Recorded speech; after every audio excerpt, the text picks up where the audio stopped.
Good morning, my loves. I just wanted to say thank you for all the support.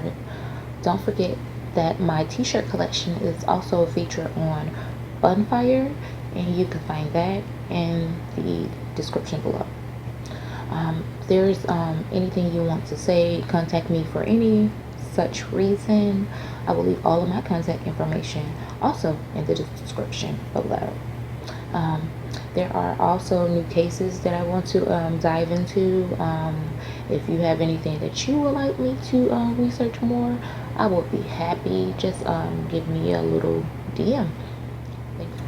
Okay, my loves. Today I would like to talk about Jalajhia Finklea. She is was a missing teen that turned murder. We'll go into that as we go.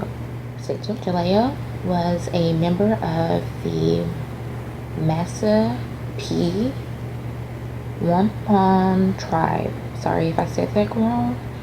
Also known as People of the First Light, a tribe located in Massachusetts and the eastern part of Rhode Island for more than 12,000 years recorded.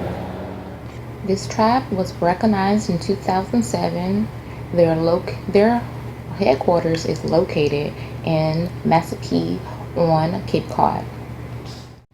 This tribe total population is 2,600 roughly.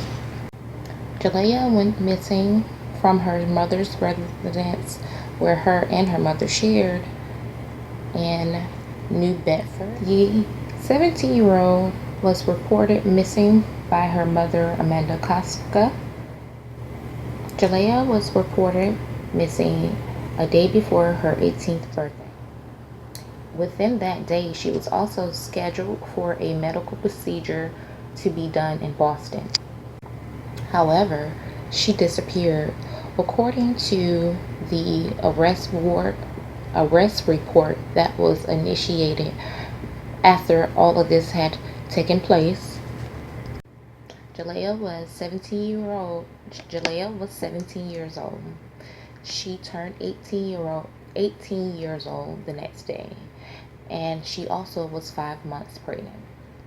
Initially, Amanda Costa was holding out hope that her daughter would be safe and rescued within the days by saying, quote, "I'm hoping she is still alive out there," unquote.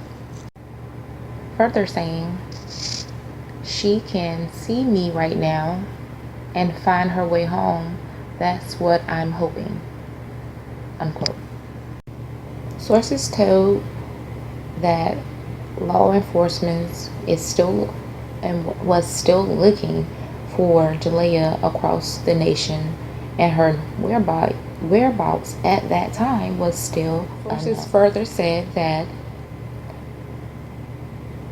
Jalajhia could be anywhere from New Bedford to New York, New Jersey, Texas, and or Florida.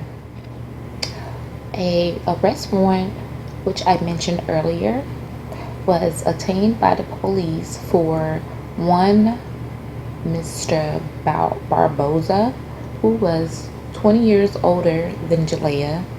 According to the report, Jalajhia left the home while Amanda was out picking up the prescription for her next procedure that she was due to have in Boston the next day. At 5:21 p.m., Jalajhia got into Barboza's rented car. Jalajhia was never seen again. An hour later, Jalajhia's phone was discarded on the side of Route 140 North in New Bedford, a mile at the 7.6 marker, close to Freetown border. Her phone was recovered days later. From that point over the next week,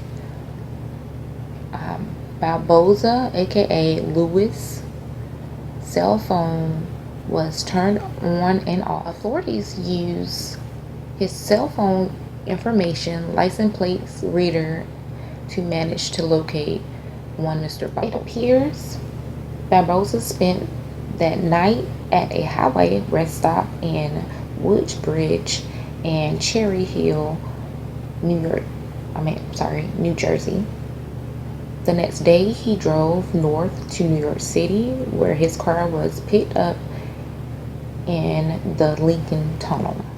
Then it turned south again, going back to the Woodbridge rest area, then through Washington, D.C. and South Carolina. A mere 3 days later, on October 23rd, Barbosa was tracked to a Jacksonville, Florida McDonald's, where he ordered a small meal with one drink. For the first time, surveillance showed the interior of Barbosa's car, and there was no sign of Jalajhia. While at this McDonald's, the authorities and Mr. Barbosa, aka Lewis, had got into a confrontation where it ended with him ultimately taking his own demise. So with that being said, they were unable to get any information from the deceased, so they moved to other options. The Bristol County District Attorney's Office said that the body was found at a farm on Route 95 in Fallsmere, Florida. The body found initially was unidentified until they were notified that it was her. Barbosa's body was identified and determined that he was caused in the manner of death, which would be self-infliction. The autopsy would be presumably a little harder because Barbosa was badly shot by the U.S. Marshal Service Task Force after attempting to arrest him on November 5th in Crestview, Florida. That shooting is being investigated by the Florida Department of Law Enforcement. 4 days after the U.S. Marshal shot and killed Louis Barbosa in a Florida McDonald's parking lot, there was no sign of what happened to Ms. Jalajhia Finklea.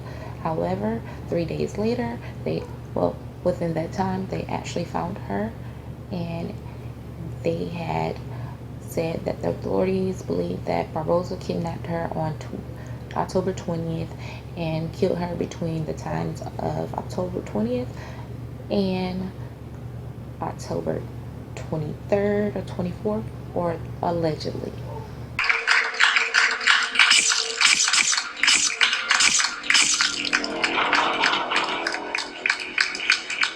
Okay guys, just tell me what you think about this thing. I'm just going to hold off anything if I have an opinion or option that I want to share with you moving forward when I get all the investigative situations come back. But at this point, it feels like it was clear cut, and I feel so sorry about that little angel that had no chance in life based on some callous, violent mistake.